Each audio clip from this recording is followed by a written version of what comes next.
in the last presidential administration. He visits mass farms on a regular basis. He visited mine and has introduced numerous bills to support farms and growers across the U.S. Welcome, Congressman McGovern.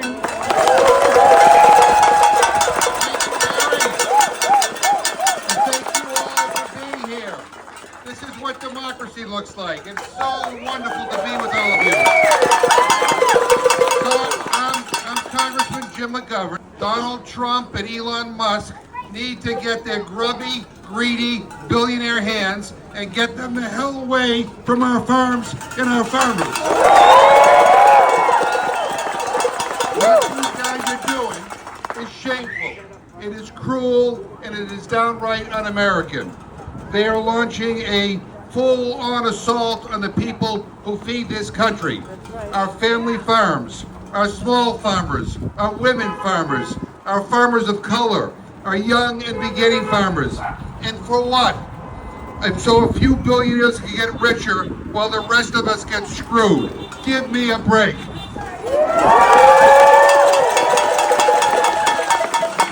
They have frozen critical funds. They have broken legal contracts. They're shutting down USDA offices that serve our communities. And they're firing the public servants who help all of you. The public servants who have been in the trenches with us year after year after year. These guys make Richard Nixon look like a Boy Scout. And it's not just that they're wrong, it's that they're hurting this country. And that's why we need to fight back, and that's why we will fight back.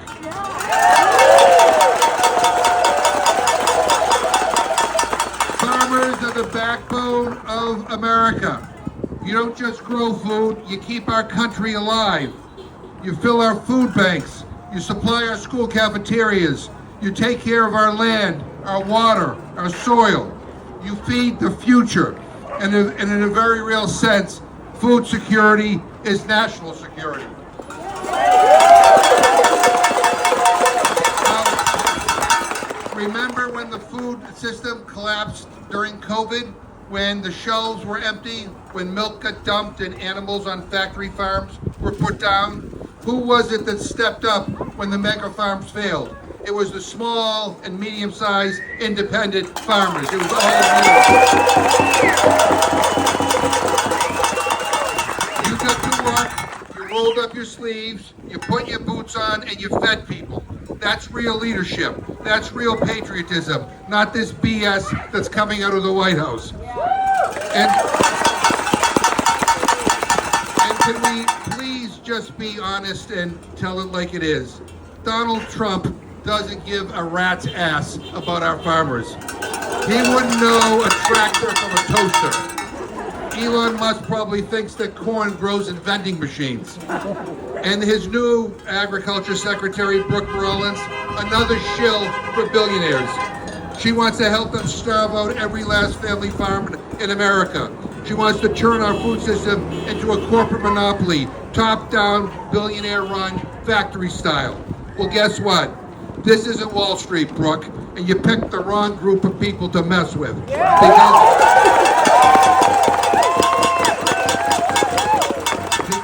this group of farmers know that our unity is our strength, and we know that the power of the people is stronger than the people in power. So let me ask you all here today, are we going to let a bunch of out-of-touch billionaire jerks control our food system? No. Are Massachusetts farmers going to back down and give up? No! You're damn right we won't, because we see what they're up to. We know it's bullshit, and we're not buying it. Yeah! And to Donald Trump and Elon Musk and Brooke Rollins, we say this: you picked the wrong fight. You picked the wrong farmers, and you sure as hell picked the wrong state. We are digging in, and we are not going anywhere. And I'm going to stand with all of you, and I'm going to fight for what's right, for justice, for community, and for a future where working people, not billionaires and oligarchs, are the ones who call the shots in this country. Remember this, they asked for this fight. You know what? They asked for it, and we're going to give them a goddamn fight, and we're going to win. These people are to help feed the people in need, such as school students and families across Massachusetts and beyond. As a young farmer growing in the agricultural industry of fresh produce, we have found large competition in hyperlocal areas, which we grow. Over the last 5 years, we have worked diligently to create a name, a brand, and find partners and markets to meet our mission, to grow food for the community and educate them on how important fresh and local foods are to all. As a small mid-sized farm in the Pioneer Valley, we can't compete with those large producers and distributors on a price level to get into those institutions to supply fresh local produce. These programs, like the LFPA programs, make this possible. Make this funding possible across markets to get into places that cover our costs. As well as these partners' hard work and dedication to supply the demand and achieve these funding opportunities. Building strong relationships with local businesses that were awarded these fundings gave the ability to pay fair pricing to farmers, help us move our product in volume, and gain traction in a competitive market to give our farm a chance. Our farm estimates over $200,000 in lost revenue this year due to these funding cuts. We estimate this being 20 to 30% over overall sales in 2025. We have planned our season already. We have ordered and paid for our seed, our fertilizer, and our field supplies. We've ensured our workers that they'll have a place to work this season and a fair wage paid. We have bills to pay, we have loans, and we have employees to support. I'm troubled by this sudden change. These potential loss in sales are a large impact to our farm. As we try to grow our business to make it more sustainable and efficient, we rely on this uptick in business to help offset costs and pay our bills. We rely on these sales and funds to help improve our farm's viability, the crops, and the communities that we support. I'm worried about not financially supporting our farm to the capacity we anticipated this season. I'm worried about having to cut back and lay off employees. I'm worried about our market access. Do we cut back and plant our planned crops and revenue?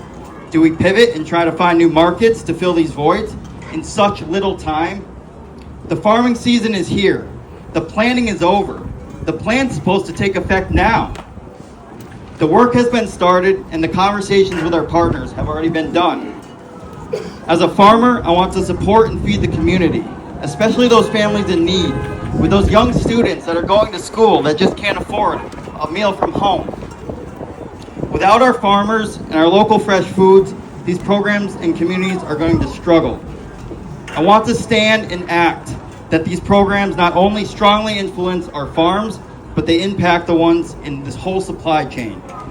The fight for these programs needs to continue and they need to be heard by all of us. Farmers of the Valley, this is just the start to our fight.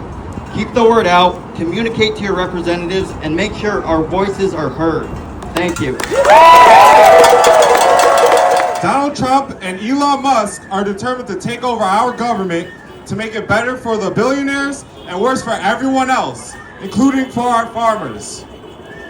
Today, we're here to stand up for farmers, the people who work tirelessly every day to put food on the tables for families. And we are here to ring the alarm about the consequences to cuts and freezes to the USDA funding and the programs our farmers rely on. Make no mistake, Donald Trump's actions will hurt farms across the Commonwealth, particularly here in Western Massachusetts. Farmers depend on their local FSA or NRCS office for support. Closure of these offices means the following: losing the support NRCS that helps farmers plan and install water management systems so stormwater doesn't flood rivers and damage our ecosystems. That also means reducing or eliminating help farmers receive to improve soil health so farms can grow more food for their communities. This also means losing rural development loans that farmers pay back every year so farmers can afford to run their seasonal businesses. Planting and harvesting seasons will not wait for folks to figure it out. This time is of the essence. I want to take a second to bring this back to food in our communities. The Trump administration recently canceled the local Food for Schools program and the local Food Purchase Assistance.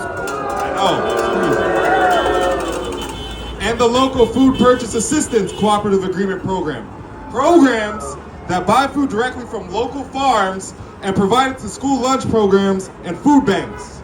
Cutting critical aid to farmers through the USDA and these local food programs mean not being able to deliver to families in dire need who are and will go hungry because of this administration's actions. Trump promised to lower the cost of food and make it more affordable.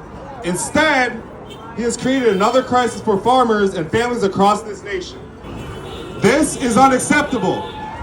Agencies like the USDA are critically important to ensuring the health and vitality of our farming communities. We will continue to use every tool we have to keep fighting. Thank you. Thank you, all of you. Donald Trump promised the American people that he would lower their costs and make their communities safer. That was a lie. Instead, Trump and his billionaire cabinet are focused on one thing: looting the coffers of the United States to fund tax breaks for the rest of their billionaire friends. All at the expense of farmers, workers, and the American people. And at the head of it all is an unelected billionaire, Elon Musk. Let's be clear. Musk's Doge crusade has nothing to do with efficiency. Doge really stands for the Department of Gutting Everything. Donald Trump and Elon Musk have no idea how to run the government, and their actions are a threat to Americans everywhere. By holding up critical USDA funding, Trump and Musk are violating the law and breaking the promise this nation made to farmers here in Western Massachusetts, throughout our Commonwealth, and across the nation. Their illegal actions mean less food on grocery store shelves and in marketplaces, and higher prices to feed our families.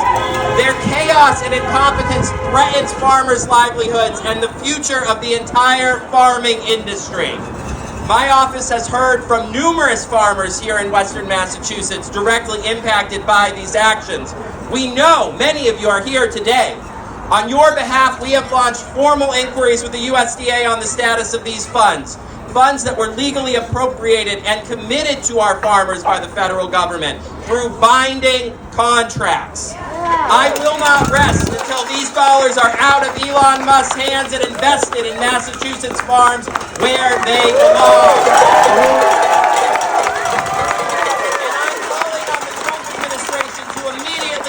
All USDA funding without further delay and to honor the contracts that the federal government signed with our farmers. And if the administration continues to violate the law, then we will see them in court. We will see them in court where time and time again they have been ordered to follow the law, just as they were when they were ordered to restore the jobs illegally cut from the USDA. Donald Trump and Elon Musk think that they had a billionaire coronation in January, but they forgot about two things. The first is the Constitution of the United States, and the second is all of us. The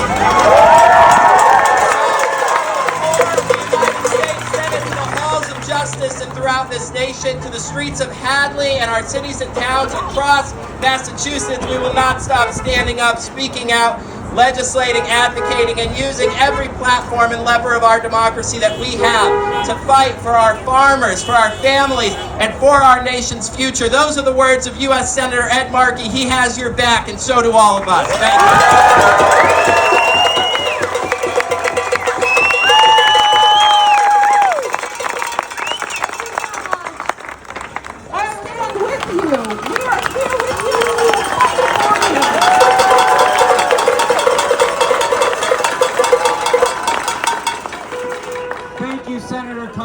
Thank you, Chairwoman Blaze. Thank you to my colleagues in government. It's an honor to be here today. My name is Jake Oliveira, and I represent the Hamden, Hampshire, and Worcester District in the State Senate with these amazing colleagues behind me. I don't even want to speak. all I want to do is just read all the signs that are out there because they are so incredible at telling the story against these cuts. You heard from Red Fire Farm in my district in Grammy. Their barn burnt down last year, and they have contracted out with the federal government to rebuild that barn, and the federal government is not meeting their promise. That is unconscionable. It is unconscionable to see that the Mango Mussolini in the White House, Donald Trump, who stuffs his face with processed food from McDonald's, no offense to McDonald's, but fast food is not good for us. That's what he does.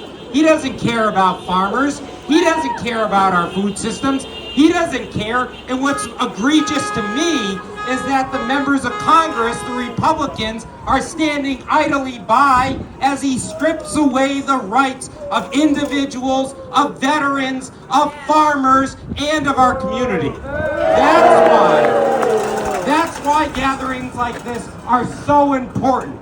We need to show the federal government, we need to show our state delegation that we have their backs when they fight against Donald Trump. It is important.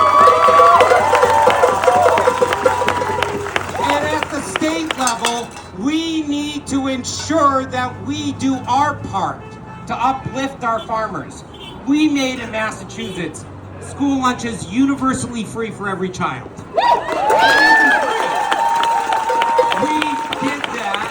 We did that with the support of the federal government.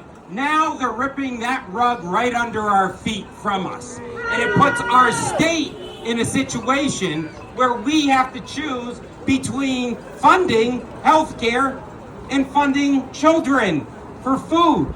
That's what Donald Trump and the Republicans in Congress have put our Commonwealth in. We, as legislators, stand with you to fight against this, to fund our farms, and to ensure that we as a Commonwealth support our family farms. I'm wearing St. Patrick's garb today. I just got back from the Holyoke St. Patrick's Day parade, but I do want to mention one thing. I'm not a religious person, but this past week, those that are religious celebrated St. Joseph's Day. St. Joseph was the patron saint of the Polish people. I'm half Polish. Polish immigrants came to Western Massachusetts, to the Pioneer Valley in the 1800s to start farms. The Polish American community and all of you carry on that tradition. But St. Joseph wasn't just the patron saint of the Poles, he was the patron saint of the immigrants. And we know that our immigrant community is essential to our food security and infrastructure. They are the ones that are in our fields and helping us. We need to uplift each one of the communities that are continuing to be marginalized by this administration. I, as one legislator, stand with you, stand with my colleagues, and now it's my privilege and honor to introduce my colleague from Belchertown, State Representative Aaron Saunders.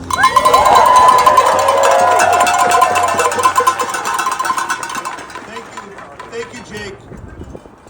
This is incredible. I think it was said at the top of the program, an email 3 days ago turns into this.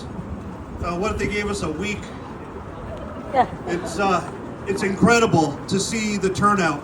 My name's Aaron Saunders. I have the privilege of representing the 7th Hamden District, which includes the town of Wendell. You heard from Annie. It includes Petersham. It includes Shutesbury, Pelham, Belchertown, Ludlow, New Salem. These are farming communities. These are communities that are being hurt right now. I'm not gonna try to repeat anything that you heard before, but offer one thing.